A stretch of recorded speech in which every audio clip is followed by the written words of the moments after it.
परिचय। अरे अमित, तुम क्या कर रहे हो? कुछ भी नहीं पिताजी, मुझे आपसे कुछ पूछना है। हाँ हाँ, पूछो। पिताजी, हमारे देश की जनसंख्या वृद्धि दर क्या है? अच्छा प्रश्न है बेटा। हम अवकलज का उपयोग करके वृद्धि दर का पता लगा सकते हैं। हम वृद्धि दर निकालने में अवकलज का उपयोग कैसे कर सकते हैं पिताजी? क्या तुम इसके बारे में और अधिक जानना चाहते हो? हाँ पिताजी। तो आओ, अपने इस नए अध्याय में हम अवकलज के अनुप्रयोगों के बारे में विस्तार से चर्चा करें। उद्देश्य। इस पाठ के अंत में आप निम्न करने में सक्षम हो जाएंगे: राशि के परिवर्तन की दर पता लगाना, फलनों के वर्तमान और ह्रासमान अंतरालों का विश्लेषण करना, एक वक्र पर स्पर्श रेखा का समीकरण ज्ञात करना, एक वक्र पर अभिलंब का समीकरण ज्ञात करना, अवकलनों का उपयोग करके मूलों का अनुमान लगाना, एक फलन का उच्चिष्ठ और निम्निष्ठ का मान ज्ञात करना, एक बंद अंतराल में एक फलन का उच्चिष्ठ और निम्निष्ठ मान ज्ञात करना। राशि के परिवर्तन की दर। अवकलज को एक फलन के परिवर्तन की तात्कालिक दर द्वारा परिभाषित किया जाता है। इसका मानक उदाहरण यह है कि यदि एफ टी समय टी पर एक वस्तु की स्थिति दर्शाता है, तब एफ डैश टी समय टी पर वस्तु की चाल को दर्शाता है। आइए एक उदाहरण लेते हैं जहां परिमाण समय के साथ बदलता है।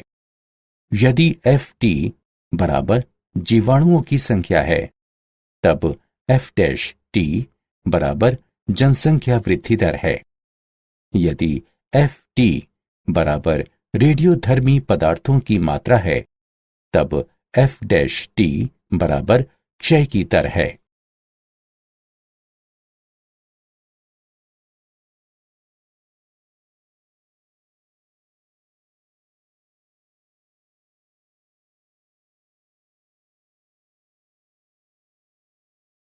उदाहरण: धातु की एक वर्गाकार चादर की भुजा 3 सेंटीमीटर प्रति मिनट की दर से बढ़ रही है।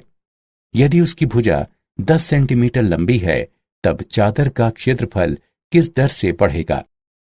हल: मान लीजिए कि समय t पर चादर की भुजा x है तथा a क्षेत्रफल है। तो ये दिया गया है कि dx बटा dt बराबर 3 सेंटीमीटर प्रति मिनट। इसे समीकरण 1 से चिन्हित करें तथा a बराबर x वर्ग को समीकरण 2 से चिन्हित करें। समीकरण 2 का t के सापेक्ष अवकलन करते हैं तो हमें प्राप्त होगा dA बटा dt बराबर 2x गुणा dx बटा dt। समीकरण 1 से dA बटा dt बराबर 6x। अब क्षेत्रफल के परिवर्तन की दर। यदि x बराबर 10 सेंटीमीटर है, तब x पर dA बटा dt बराबर 10 होगा, जो कि बराबर होगा 6 गुणा 10 अर्थात 60 वर्ग सेंटीमीटर प्रति मिनट के। वर्तमान और ह्रासमान फलन। एक फलन f एक खुले अंतराल I पर वर्तमान होता है। यदि x2 से छोटे अंतराल x1 में कोई दो संख्याएं x1 और x2 के लिए f x1 f x2 से छोटा या बराबर है को इंगित करती हैं। एक फलन f एक खुले अंतराल I पर ह्रासमान होता है। यदि x2 से छोटे अंतराल x1 में कोई दो संख्याएं x1 और x2 के लिए f x1 f x2 से बड़ा या बराबर है को इंगित करती हैं। एक फलन f एक खुले अंतराल I पर निरंतर वर्धमान होता है। यदि x2 से छोटे अंतराल x1 के साथ I के अंतर्गत प्रत्येक x1 x2 के लिए हमारे पास f x1 f x2 से छोटा है, जिसका अर्थ है x के बढ़ने से fx बढ़ेगा। एक फलन f एक खुले अंतराल i पर निरंतर ह्रासमान होता है। यदि x2 से छोटे अंतराल x1 के साथ i के अंतर्गत प्रत्येक x1 x2 के लिए हमारे पास fx1 fx2 से बड़ा है, जिसका अर्थ है x के बढ़ने से fx घटेगा। फलन जो ना ही वर्तमान है और ना ही ह्रासमान है। आइए एक उदाहरण लेते हैं। नीचे दिया गया फलन है y बराबर cos x। प्रमेय: माना कि f एक बंद अंतराल a b पर सतत है तथा खुले अंतराल a b पर अवकलन किया जा सकता है, तब f बंद अंतराल a b में वर्धमान होता है यदि खुले अंतराल a b के अंतर्गत प्रत्येक x के लिए f डैश x 0 से बड़ा है। f बंद अंतराल a b में ह्रासमान है यदि खुले अंतराल a b के अंतर्गत प्रत्येक x के लिए f डैश x 0 से छोटा है। f बंद अंतराल a b में एक अचर फलन है यदि खुले अंतराल a b के अंतर्गत हर x के लिए f डैश x 0 के बराबर है।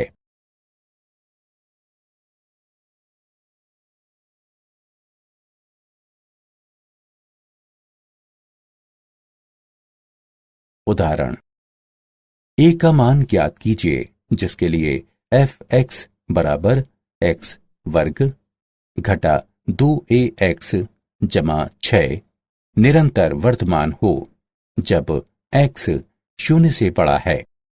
हल: हमें ज्ञात है fx बराबर x वर्ग घटा 2ax जमा 6। fx का x के सापेक्ष अवकलन करते हैं। f डैश x बराबर 2x घटा 2a बराबर 2 गुणा x घटा a। f डैश x 0 से बड़ा है यदि 2 गुणा x घटा a 0 से बड़ा है अथवा यदि x a से बड़ा है। अतएव a 0 से बड़ा या बराबर है क्योंकि x 0 से बड़ा है।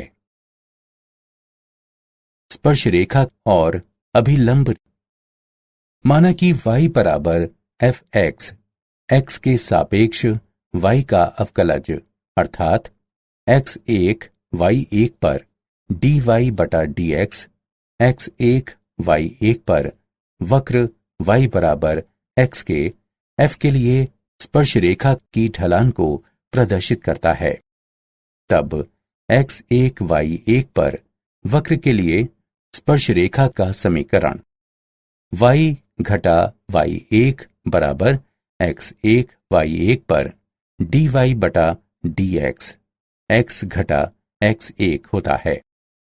जैसा कि हम जानते हैं कि संपर्क स्थल पर अभिलंब रेखा स्पर्श रेखा के लंबवत होती है, अतएव x1 y1 पर अभिलंब की ढलान x1 y1 पर घटा 1 बटा dy बटा dx होता है। x1 y1 पर वक्र y बराबर x के f के लिए अभिलंब का समीकरण y घटा y1 बराबर x1 y1 पर घटा 1 बटा dy बटा dx गुणा x घटा x1 होता है। विशेष स्थिति: यदि स्पर्श रेखा की ढाल 0 हो तब tan थीटा बराबर 0 एवं इसलिए थीटा बराबर 0, जिसका तात्पर्य है कि स्पर्श रेखा x अक्ष के समानांतर होती है। अतः बिंदु x1 y1 पर स्पर्श रेखा का समीकरण y बराबर y1 के द्वारा दिया जाता है। यदि थीटा का मान पाई बटा 2 के समतुल्य होता है तब tan थीटा का मान अनंत के समतुल्य होगा, जिसका तात्पर्य है कि स्पर्श रेखा एक्स अक्ष के लंबवत है, अर्थात वाई अक्ष के समानांतर है। इसलिए x1 y1 पर स्पर्श रेखा का समीकरण x बराबर x1 द्वारा दिया जाता है। उदाहरण, वक्र के लिए स्पर्श रेखा और अभिलंब की ढलान ज्ञात कीजिए। 1/2 पर वर्गमूल x जमा वर्गमूल y बराबर 1। हल, वक्र का समीकरण वर्गमूल x जमा वर्गमूल y बराबर 1 है। इसे समीकरण 1 से चिह्नित करें। x के सापेक्ष समीकरण 1 का अवकलन करने पर हमें प्राप्त होता है 1/2 गुणा वर्गमूल x जमा 1/2 गुणा वर्गमूल y गुणा dy बटा dx बराबर 0, अथवा dy बटा dx बराबर घटा वर्गमूल y बटा x। अतएव 1/2 पर स्पर्श रेखा की ढाल घटा वर्गमूल 1/2 बटा 1/2 बराबर घटा 1 है, तथा 1/2 पर वक्र के लिए अभिलंब की ढाल घटा 1 बटा घटा 1 बराबर 1 है।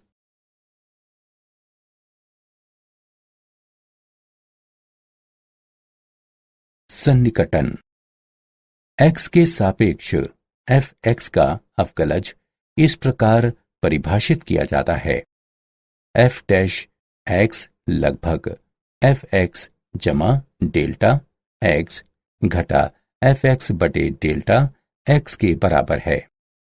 ये इंगित करता है कि fx जमा डेल्टा x बराबर fx जमा डेल्टा x गुणा f डैश x, जो fx जमा डेल्टा x का सन्निकट मान कहलाता है।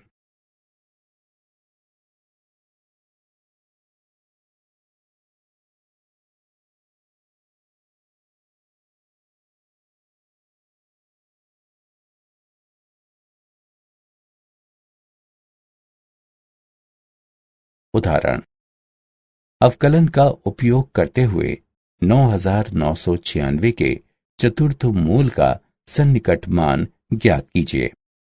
हल, हम जानते हैं कि 9996 बराबर है 10,000 घटा 4 के, जो कि बराबर होगा 10 की घात 4 घटा 4 के। चलिए माना कि x बराबर 10 की घात 4 और डेल्टा x बराबर घटा 4 है। अतएव x जमा डेल्टा x बराबर 9996 होगा। माना कि y बराबर x की घात 1/4, जो कि बराबर है 10 की घात 4 गुणा 1/4 के, जो बराबर होगा 10 के। अतएव dy बटा dx बराबर है 1/4 गुणा x की घात घटा 3/4 के। अतएव y जमा डेल्टा y बराबर डेल्टा x गुणा dy बटा dx जमा y है। अब इस सूत्र में मान रखने पर हमें 9996 का चतुर्थ मूल बराबर घटा 4 गुणा 1/4 गुणा x घात 3/4 जमा 10 प्राप्त होगा। इसकी गणना करके हल करने पर हमें 9.999 प्राप्त होगा। अतः 9996 के चतुर्थ मूल का सन्निकट मान 9.999 है। उच्चिष्ठ और निम्निष्ठ। एक फलन का उच्चिष्ठ मान वो होता है जो बिंदु के पास बिंदु के दोनों तरफ किसी भी अन्य मान से अधिकतम होता है। इसे सापेक्ष उच्चिष्ठ कहा जाता है। सापेक्ष उच्चिष्ठ, माना कि fx फलन एक वास्तविक मान वाला फलन है तथा f(x) के प्रांत में c एक अभियंतर बिंदु है, तब x बराबर c पर f(x) एक सापेक्ष उच्चिष्ट कहलाता है यदि h के सभी धनात्मक तथा ऋणात्मक मानों के लिए जहां fc f ऑफ c जमा h से बड़ा है पर्याप्त छोटा हो। एक फलन का निम्निष्ठ मान वो होता है जो बिंदु के ठीक पास बिंदु के दोनों तरफ किसी भी अन्य मान से निम्नतम होता है। इसे सापेक्ष निम्निष्ठ कहा जाता है।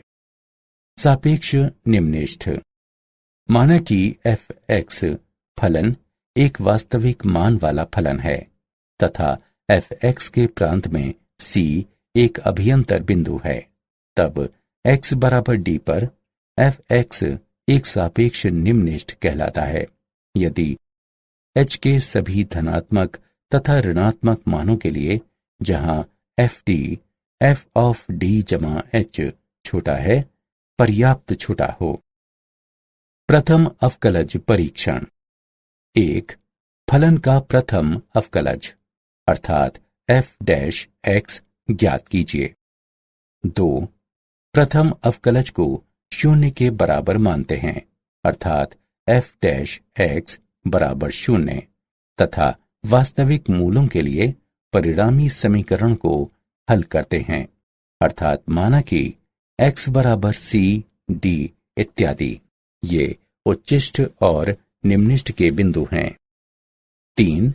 माना कि x बराबर c इनमें से कोई बिंदु हैं यदि f(x) की राशि धनात्मक से ऋणात्मक हो जाती है अर्थात x c के नजदीक से छोटा है के लिए f(x) 0 से बड़ा है तथा x c के नजदीक से बड़ा है के लिए f(x) 0 से छोटा है, तब x बराबर c सापेक्ष उच्चिष्ट का एक बिंदु है।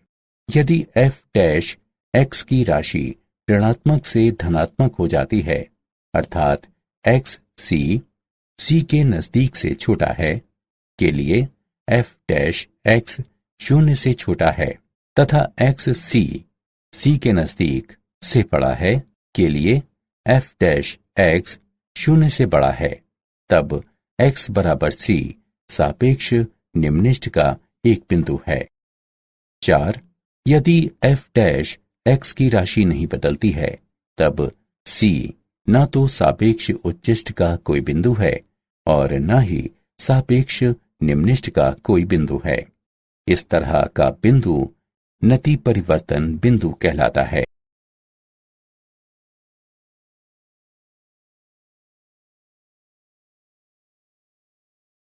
उच्चिष्ट और निम्निष्ठ। द्वितीय अवकलज परीक्षण। माना कि f अंतराल i पर परिभाषित एक फलन है तथा c i के अंतर्गत आता है। माना कि f c पर 2 बार अवकलनीय है, तब x बराबर c के सापेक्ष उच्चिष्ट का एक बिंदु है। यदि f(c) बराबर 0 तथा f"c 0 से छोटा है, fc का मान f के सापेक्ष उच्चिष्ट मान होता है। x बराबर c सापेक्ष निम्निष्ठ का एक बिंदु है। यदि f(c) बराबर 0 हो तथा f"c 0 से बड़ा हो, fc का मान f का सापेक्ष निम्निष्ठ मान होता है। परीक्षण विफल हो जाता है यदि f(c) बराबर 0 है तथा f"c बराबर 0 है। इस स्थिति में हम प्रथम अवकलज परीक्षण का उपयोग करके ज्ञात करते हैं कि c एक सापेक्ष उच्चिष्ट, सापेक्ष निम्निष्ठ अथवा नति परिवर्तन का बिंदु है।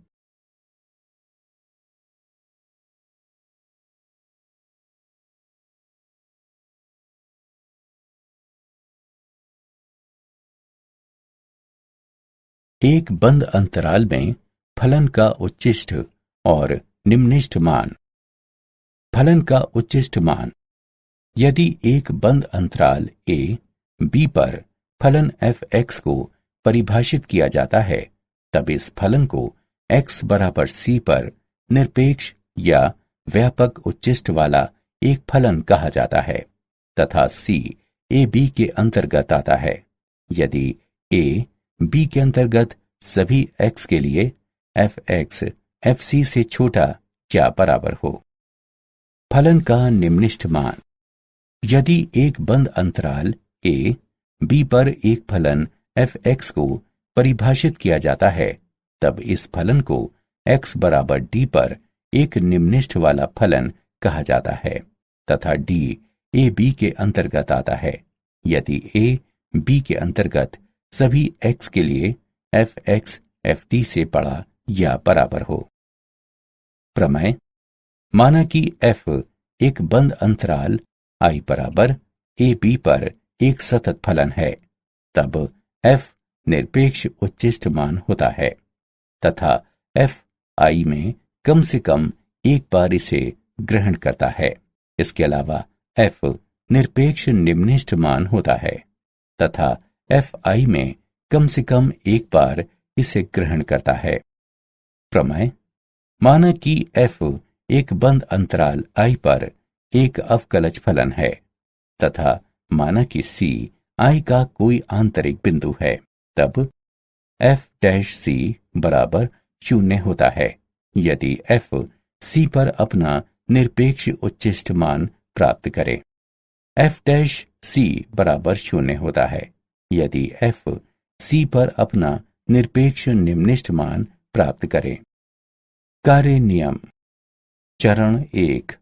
अंतराल में f के सभी महत्वपूर्ण बिंदु ज्ञात कीजिए, अर्थात बिंदु x ज्ञात कीजिए जहां या तो f' बराबर 0 है या f अवकलनीय नहीं है। चरण 2। अंतराल के अंत बिंदु लें। चरण 3। अंत बिंदु में f के मान का परिकलन कीजिए। चरण 4। परिकलन मानों में से f के उच्चिष्ट और निम्निष्ठ मान को पहचानें। ये उच्चिष्ट मान f का निरपेक्ष उच्चिष्ट मान होगा तथा निम्निष्ठ मान f का निरपेक्ष निम्निष्ठ मान होगा।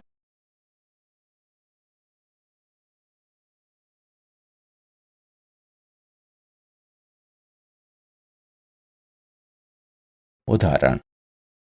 प्रथम अवकलज परीक्षण का उपयोग करते हुए फलन f(x) बराबर 2x घन घटा 9x वर्ग घटा 24x के लिए सापेक्ष उच्चिष्ट और सापेक्ष निम्निष्ठ बिंदुओं को ज्ञात कीजिए। हल। हम निम्न फलन को हल करके 6 गुणा x वर्ग घटा 3x घटा 4 प्राप्त करेंगे। अब हम समीकरण का गुणनखंड इस प्रकार कर सकते हैं। 6 गुणा x घटा 4 गुणा x जमा 1। f' बराबर 0 ये इंगित करता है कि x बराबर 4 x बराबर घटा 1 है। अब जब x बराबर 4 है तब x 4 से छोटा है। ये इंगित करता है कि f' 0 से छोटा है। x 4 से बड़ा है। ये इंगित करता है कि f' 0 से बड़ा है। अतएव x बराबर 4 पर f(x) सापेक्ष निम्निष्ठ है। जब x बराबर घटा 1 है तब x घटा 1 से छोटा है। ये इंगित करता है कि f' 0 से बड़ा है। x घटा 1 से बड़ा है। ये इंगित करता है कि f' 0 से छोटा है। अतएव x बराबर घटा 1 पर f(x) सापेक्ष उच्चिष्ट है।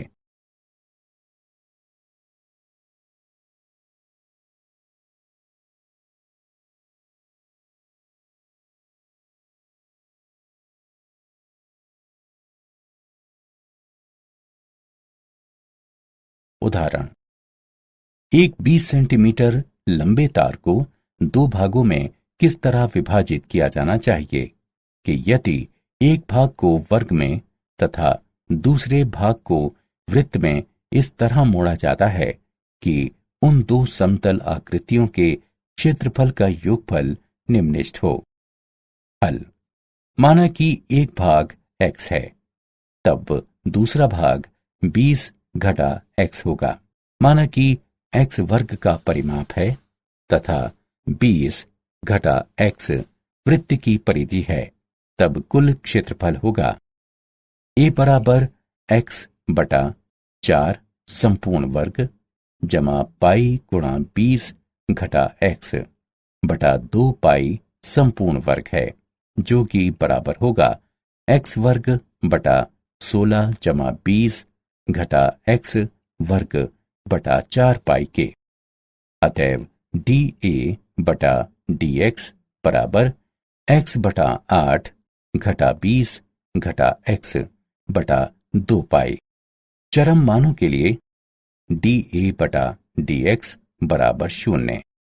ये इंगित करता है कि x बटा 8 घटा 20 घटा x बटा 2 पाई बराबर 0 है। ये इंगित करता है कि पाई गुणा x घटा 80 जमा 4x बराबर 0। ये इंगित करता है कि x बराबर 80 बटा पाई जमा 4। इसके अलावा d2a बटा dx वर्ग बराबर 1 बटा 8 जमा 1 बटा 2 पाई 0 से बड़ा है। इस प्रकार दो समतल आकृतियों का क्षेत्रफल निम्नलिखित होगा जब x बराबर 80 बटा पाई जमा 4 हो। एक वर्ग बनाने वाले भाग की लंबाई 80 बटा पाई जमा 4 है, तब दूसरे भाग की लंबाई होगी 20 घटा 80 बटा पाई जमा 4, जो कि बराबर है 20 पाई बटा पाई जमा 4 के। इस प्रकार भागों की लंबाई होनी चाहिए 80 बटा पाई जमा 4 सेंटीमीटर और 20 पाई बटा पाई जमा 4 सेंटीमीटर।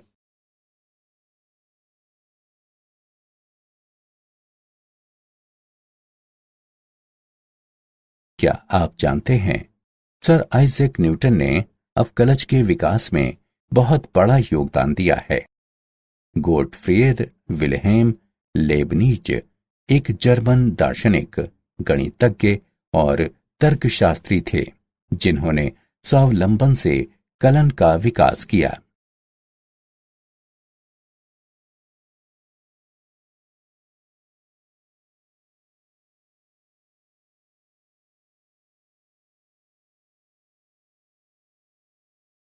सारांश। आइए हमने जो कुछ सीखा है उसे संक्षेप में दोहराएं। एक अवकलज को इस तरह से परिभाषित किया जा सकता है कि ये एक फलन की तात्कालिक परिवर्तन की दर देता है।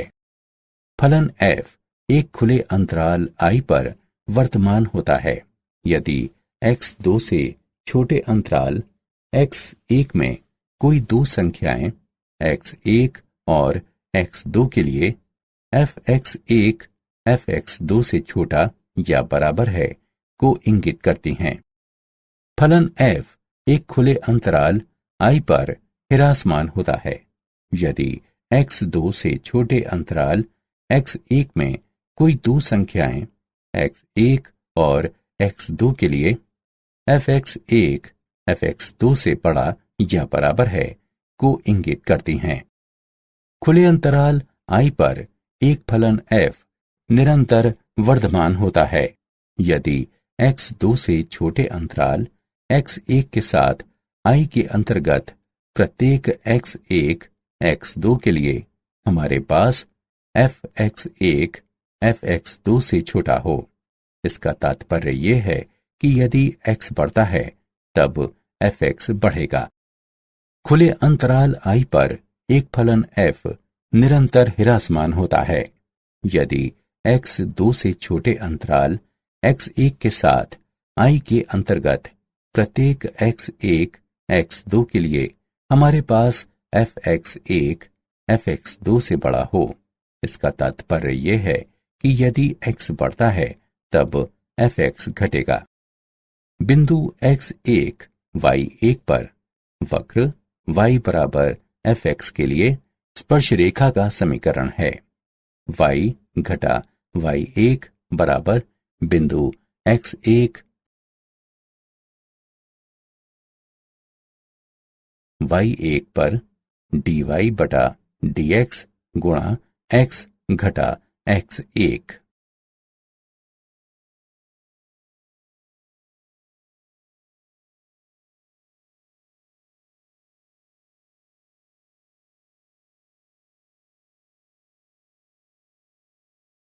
बिंदु x1 y1 पर वक्र y बराबर fx के लिए अभिलंब का समीकरण है।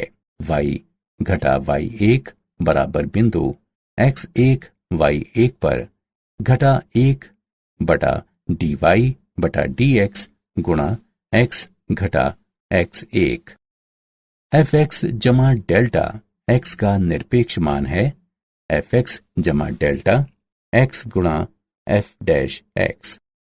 माना कि फलन fx वास्तविक मानों वाला फलन है तथा c fx के प्रांत में कोई आंतरिक बिंदु है, तब fx को x बराबर c पर एक सापेक्ष उच्चिष्ठ कहा जाता है। यदि h के सभी धनात्मक और ऋणात्मक मानों के लिए जहां fc जमा h से बड़ा हो पर्याप्त छोटा हो। माना कि फलन fx एक वास्तविक मानों वाला फलन है तथा c fx के प्रांत में कोई आंतरिक बिंदु है, तब x बराबर d पर fx को एक सापेक्ष निम्निष्ठ कहा जाता है। यदि h के सभी धनात्मक और ऋणात्मक मानों के लिए जहां fd जमा h से छोटा हो पर्याप्त छोटा हो।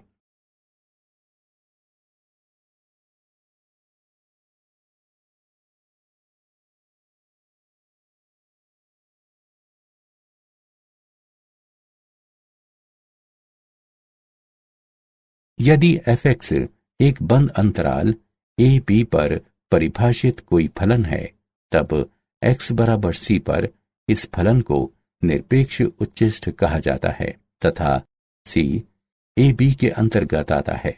यदि a b के अंतर्गत सभी x के लिए fx fc से छोटा या बराबर हो। यदि fx एक बंद अंतराल a b पर परिभाषित कोई फलन है, तब x बराबर d पर इस फलन को निरपेक्ष निम्निष्ठ कहा जाता है तथा d a b के अंतर्गत आता है यदि a b के अंतर्गत सभी x के लिए fx fd से बड़ा या बराबर हो। माना कि f एक बंद अंतराल I बराबर a b पर एक संतत फलन है, तब f निरपेक्ष उच्चिष्ठ मान होता है तथा f I में कम से कम एक बार इसे ग्रहण करता है। इसके अलावा f निरपेक्ष निम्निष्ठ मान भी होता है तथा f I में कम से कम एक बार इसे ग्रहण करता है। माना कि f बंद अंतराल I पर एक अवकलज फलन है तथा माना कि c I का कोई आंतरिक बिंदु है, तब f डैश c बराबर 0 है यदि f c पर अपना निरपेक्ष उच्चिष्ठ मान ग्रहण करे। f डैश c बराबर 0 है यदि f c पर अपना निरपेक्ष निम्निष्ठ मान ग्रहण करे।